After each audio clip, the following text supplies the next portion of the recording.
Hello and welcome to what is going to be a small little short video regarding the Brazilian Grand Prix. I'm mainly going to be going over the audience prediction championships for this weekend's race. Unfortunately, due to my graduation from university that was yesterday, if you follow me on Twitter you'd have seen some photos from that, and the fact I was away Saturday and Sunday as a little celebration for that, I wasn't able to watch this weekend's race or upload any of the usual videos. And then also consequently, because it is a triple header weekend and we have Qatar in just a week's time, or actually in a couple of days' time now, I'm not able to actually put out the data analysis video because I don't have the time to crunch all of the data, record it all before the weekend of Qatar starts. If Qatar was in 2 weeks' time, I would have been able to put that out. Equally, I have put up the two paintings that you see behind me. I've got Lewis Hamilton over this shoulder and Ayrton Senna over this shoulder. If you would like to see the unboxing for these two amazing artworks, then please check out the video in the card in the corner. But without further ado, let us jump on into the audience prediction championships for this weekend's Brazilian Grand Prix. It was actually a fairly low scoring round for all of us, with the highest points just being 15 from Elian and Joe Bischoe. With a fair few of us joint on 14, myself, Arturo Salazar, Elliot, Evan Darcy, the current championship leader, and also Torst. There are then a couple of people joint on 10, and then more than half in the single digits. This is the first time since some of the hectic crazy races of like Italy or Russia, for example, where the majority of people scored single digits. But taking a look at exactly what that has done to the season's total so far, moving into the final three, Joe Bischoe has actually closed the gap by just 1 point. It is still over 25 points though, the difference between first and second. Arturo Salazar is just 4 points behind, with Daniel B close as well. We also have a few new 200-point club members. That is a little bit of a mouthful to say. Those being Elliot, a Doctor Who channel, and myself, with Hal just 4 points away from the 200-point club.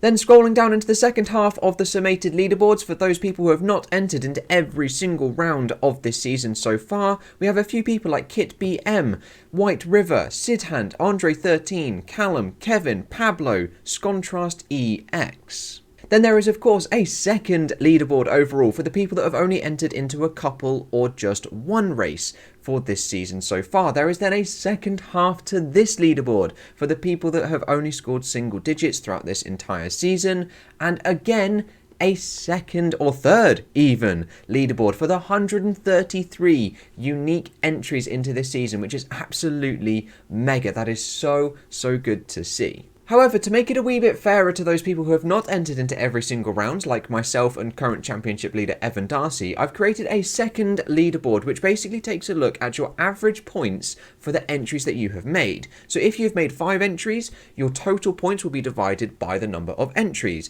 and then we can see who is exactly predicted the best for the entries that they have made. And again, that leaderboard for the 133 entries looks a little something like this. We have Evan Darcy with 18 entries, with an average points across those 18 of 14.7. With the next closest person to him being Daniel B with 16 entries, with an average points across those of 13.6. Then scrolling into the second half of this first leaderboard, we have myself with an 11.2 points scored for the 18 entries that I have made. There are then a couple people that have made again just 1 entry, scoring 11. Ket has had 5 entries with 11 as well. There is then of course the second leaderboard to this, where there are people that have scored 10.4 and a lot of people who have scored 10, and then we get the people moving down into the single digits. With the second half of this leaderboard looking a little something like this, and then finally the last couple of entries into this season look something like this. So there we go, there is the conclusion of the audience prediction championships for the Brazilian Grand Prix. Now just a couple of thoughts from myself regarding the weekend, as I've only caught a 10-minute highlight reel on YouTube, and that is absolutely it. I haven't seen anything more than that. So I was following it live whilst I was away in London this weekend on the text updates on the F1 app. And it was so awesome to watch Hamilton climb through that field as well, from P10 all the way up to the podium positions in less than 10 laps. Absolutely mega. Again, I can't quite comment too much on what else happened during that race because I didn't really see too much at all. There was that little incident involving Tsunoda and also Stroll, which was interesting. And then the fact that the incident between Hamilton and Verstappen wasn't even investigated. I just feel that really should have been at least investigated, especially since they didn't even have all of the TV camera angles, and they chose to completely dismiss it when they both went massively wide. It's not like Verstappen stayed on the track and Hamilton went wide. They both went off the track. That's hardly hard and fair racing. It